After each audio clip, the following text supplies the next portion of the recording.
એ જણાવો કે તમારે જે આટલો સારો માલ નીકળો એની પાછળ તમે કેવી કેવી ટ્રીટમેન્ટ કરતા હોય એની પાછળ તમે શું કારણ જવાબ?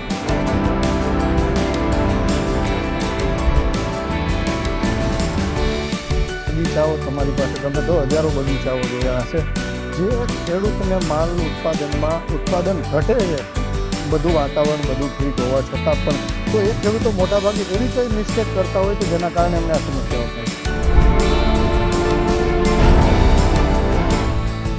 ત્યાં સુધી જે માના અંગ માટે દાડમની ડાળીની અંદર જે છે એ માના અંગની અંદર જે ફરક. નમસ્કાર, છેલ્લી જાગીરમાં આપ સૌનું ફરી એક વખત ખૂબ ખૂબ સ્વાગત છે.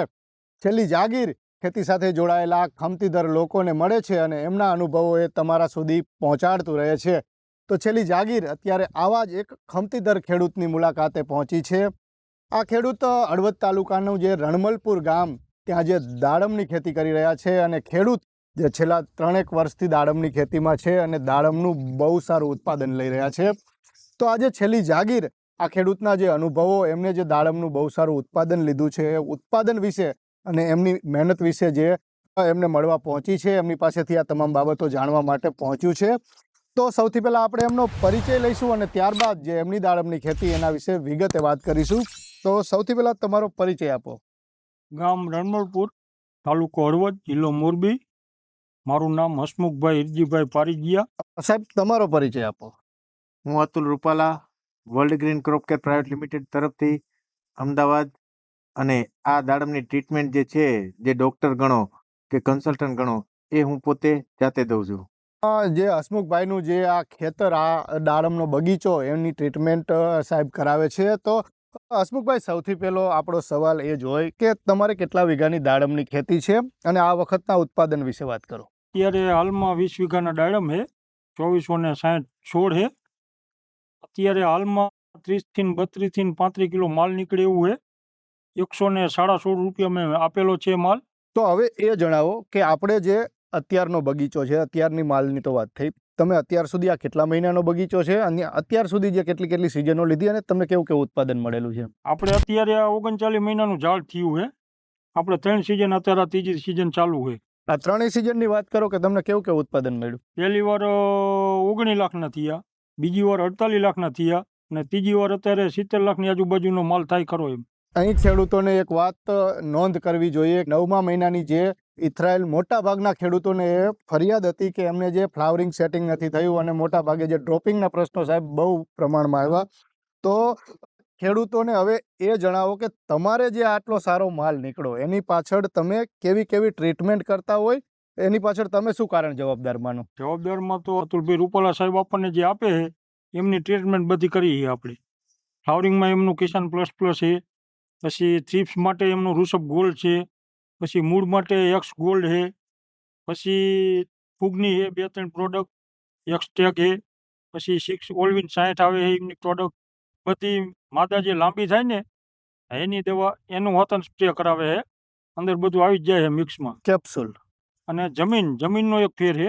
જમીન જે આપણે કાળી જમીન, જે આપણે કરાર જમીન જે કહીએ ને, એના કરતાં જમીનમાં સેટ સારું થાય. અતુલભાઈ કે એ કરી અને આપણે આપણી રીતે મહેનતે કરી અને એકે છોડવામાં માલ નથી એવું નથી, અને એકે છોડવામાં ગમે તમે આંટો મારી લ્યો, કોઈ પત્તી ખરાબ હોય કે આખતે એ પણ નથી આપણા. દાડમના બગીચાની જે સૌથી મોટી જે સમસ્યા ખેડૂતો માટે હોય એ હોય છે એક તો કેપ્સ્યુલ, જે છોડ ઉપર એમાંથી ગોટીઓ બંધાવવાની સમસ્યા. સાહેબ, વાતાવરણના કારણે ડ્રોપિંગ થઈ જતું હોય અને ઘણા ખેડૂતોને જે ટેમ્પરેચરના કારણે ફ્લાવરિંગ નીકળવામાં પણ પ્રોબ્લેમ થતો હોય. હવે સાહેબ, આટલું સારું જે સેટ થયું છે બગીચો, તમે ટ્રીટમેન્ટ કરાવો છો, તમે કીધું કે 37 મહિનાનો છોડ છે, તમે વાત કરો કે એવી તો શું ટ્રીટમેન્ટ, વિશેષ ટ્રીટમેન્ટ આપણે કરીએ? જો સારામાં સારી વસ્તુ એ છે કે બધા ખેડૂતોને જોવાની વસ્તુ છે કે ખેડૂત પ્રિવેન્ટિવમાં કામ કરે છે. ઇથરાઇલ માર્યા પહેલા જે 1 થી 1.5 મહિના પહેલાની જે કામકાજ છે, એ એવરેજ જનરલ આપણા ખેડૂતો બહુ ઓછા કરતા હોય છે. જ્યારે મારી પ્રેક્ટિસ પ્રમાણથી હું બધા ખેડૂતને 1 મહિનો એડવાન્સમાં જ રિકવરીના સ્ટોરેજના ડોઝ, અને સ્ટોરેજ સૌથી મહત્વની વસ્તુ છે દાડમની અંદર, કે જ્યારે અત્યારના આ માલ ઉતરી જશે એટલે સ્ટોરેજ હીન થઈ ગયો ઝાડ. જ્યારે આને આપણે 6ઠા મહિનામાં નેક્સ્ટ લેશું ત્યારે વચ્ચેના 1.5 મહિનાની અંદર શું કરવું, તો પાયાના ખાતર છે, એ સિવાય રિકવરીના સ્ટોરેજના ડોઝની અંદર તમે શું શું કાર્ય કરો, મિનિમમ 5 થી 6 સ્ટોરેજના ડોઝ હશે, તો જે પાન અને પત્તીની અંદર ખોરાક છે કાર્બોહાઈડ્રેટ, એ તમે રિટર્ન ડાળીમાં તમે એને રિવર્સ કરશો, જેથી કરીને આવનારું નવું પત્તું જ્યારે ઇથરાઇલ મારી અને નવું પત્તું આવે છે ત્યારે એની મિનિમમ 21 દિવસથી માંડીને કે 30 દિવસ સુધીની અંદર મેચ્યોરિટી આવે પછી સેલ્ફ પોતે ખોરાક બનાવી શકે.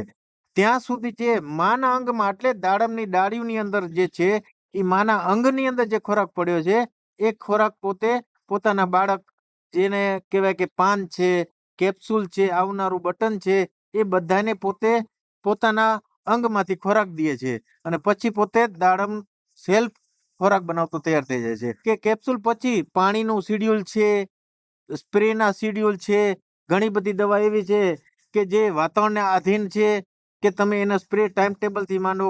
તો હું જ્યારે પણ ફિલ્ડની અંદર નીકળું છું ત્યારે આગળનું વાતાવરણ 15 થી 20 દિવસનું શિડ્યુલ મારા હિસાબે સેટ કરીને જ નીકળું છું. અને જનરલ કે હું ખેડૂતોને કહી દઉં છું આ તારીખની આજુબાજુમાં આપણે ઇથરાઇલ મારી દેવાનું છે. આજ સુધી કુદરતની દયા છે કે આપણે એમાં ફેલ નથી જતા અને સારું એવું પ્રોડક્શન ખેડૂતોને મળે છે. અને આ બહારમાં પણ 70, 75, 80 ની આજુબાજુમાં 30 થી 35 કિલોની વચ્ચે માલ એને- નીકળશે.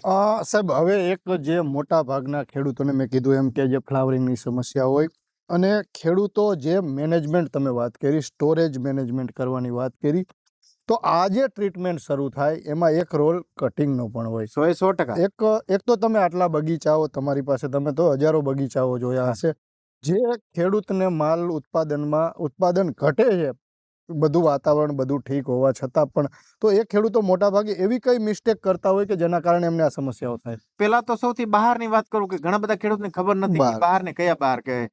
હસ્ત બહાર છે, આંબે બહાર છે ને મૃગ બહાર છે. જે 5મા 6ઠાની અંદર મારીએ એને મૃગ બહાર કહેવાય છે. 8મા 9મા 10મા ની અંદર ઇથરાઇલ મારીએ એને હસ્ત બહાર કહેવાય છે. ડિસેમ્બર થી માંડીને કે ફેબ્રુઆરી સુધી જે પણ ઇથરાઇલ મારીએ એને આંબે બહાર કહેવાય છે. તો બધા બહાર પ્રમાણેના કટિંગ અલગ અલગ હોય છે. કેમ કે તમારે જો આંબે બહારમાં જવું છે તો થોડુંક હાર્ડ કટિંગ હશે તો ચાલશે, બરોબર. મૃગ બહારમાં જવું છે તો થોડું ઘણું મીડિયમ કટિંગ હશે તો ચાલશે. એ જ વસ્તુ જે 9મો મહિનો એટલે હસ્તબહારની અંદર જો લોકોએ હાર્ડ કટિંગ કરી નાખ્યું તો વોટર શૂટ સિવાય એ બગીચામાં બીજું કઈ નીકળશે જ નહીં, જેથી કરીને એમના ખર્ચા વધી જશે. તો કટિંગ એ સૌથી મોટી વસ્તુ છે. તમારા લેબર જ્યારે કટિંગ વાળા આવે ડોક્ટર સાથે વાત કરાવો, જેથી કરીને એ પોતાના હિસાબે યોગ્યતા પ્રમાણેથી કટિંગ સજેશન કરે.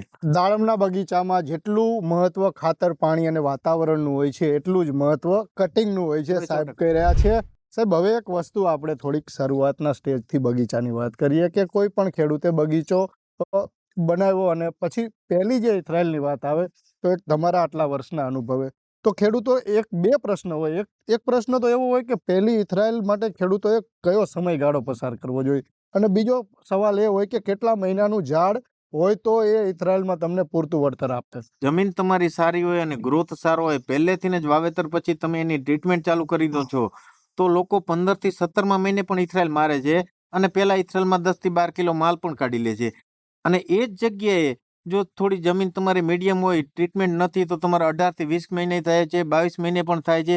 પણ હું એવું કહું છું કે વાવ્યા પછી સારી એવી ટ્રીટમેન્ટ કરો અને 17-18 મહિના પછી તમે ઇથરાઇલ મારો, જેથી કરીને પહેલું જ ઇથરાઇલ છે એ તમારું ઓન એન એવરેજ 15 કિલો થી 20 કિલોની વચ્ચે માલ આવે. 8 કિલો માલ કાઢશો તો પણ ખર્ચો એ જ લાગવાનો છે અને 15 થી 17 કિલો માલ કાઢશો તો પણ એ જ ખર્ચો લાગવાનો છે. તો વિશેષ ઝાડ બનાવતી વખતે સારામાં સારી કેનોપી ડેવલપ કરો, છત્રી આકારનું વડ સ્વરૂપનું દાડમ બનાવો, નીલગિરી ટાઈપનું ઊંચું હાઈટ વાળું ન લો, ગ્રોથ લો. બસ 6-7 ફૂટની તમે વિડ્થ લો અને 7 થી 8 ફૂટની હાઈટ લો.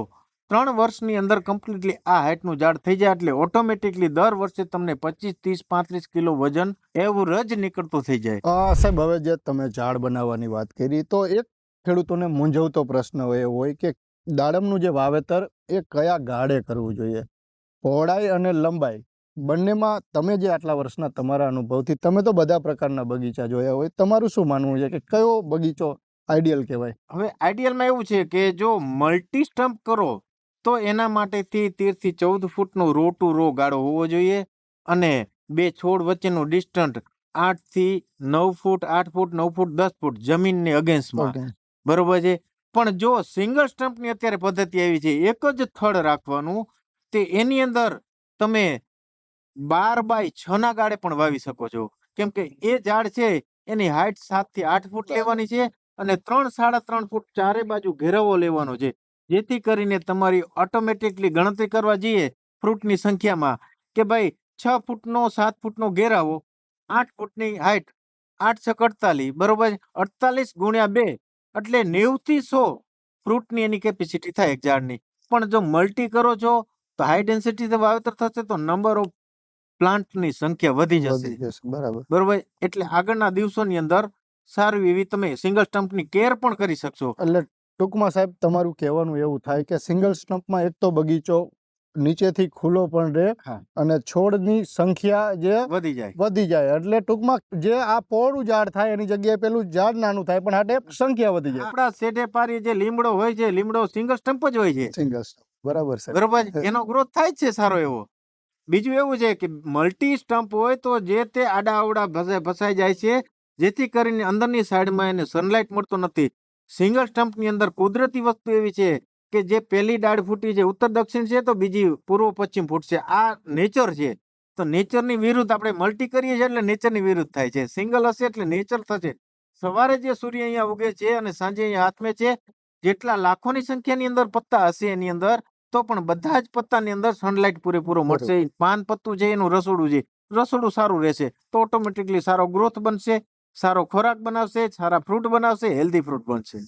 સાહેબ તમે જે સનલાઇટની વાત કરી, ઘણા ખેડૂતોને, હું આ સવાલ લગભગ બધા જ ખેડૂતોને પૂછતો હોય અને બધા જ કન્સલ્ટને પૂછું, એટલા માટે દિશાની વાત હોય, હા. ઉત્તર દક્ષિણ પૂર્વ પશ્ચિમ. તમારા આટલા વર્ષના અનુભવ પછી તમે શું કહો છો કે કઈ દિશા પસંદ કરવાથી જે ફ્રૂટની સંખ્યા કે છોડની જે કેપેસિટી આ બધામાં ફેરફાર દેખાય? બેસ્ટમાં બેસ્ટ ઉત્તર દક્ષિણનું જો વાવેતર કરીએ તો સૌથી સારામાં સારું. જ્યારે ઉત્તર દક્ષિણનું વાવેતર કરશું તો સનલાઇટ બંને સાઈડ મળશે. સવારના આ બાજુ ઝાડને મળશે અને બપોર પછી આ બાજુ મળશે. એટલે ટૂંકમાં બેસ્ટમાં બેસ્ટ વાવેતર ઉત્તર દક્ષિણનું. તો એક વસ્તુ એવી કહી શકાય કે દાડમને સનલાઇટ સાથે સીધો સંબંધ છે. 100%. હવે સાહેબ એક પ્રશ્ન જે થોડો નેગેટિવ પ્રશ્ન છે પણ એ જરૂરી છે કે ખેડૂતોએ દાડમના બગીચામાં એવી કઈ વસ્તુ નથી કરવાની?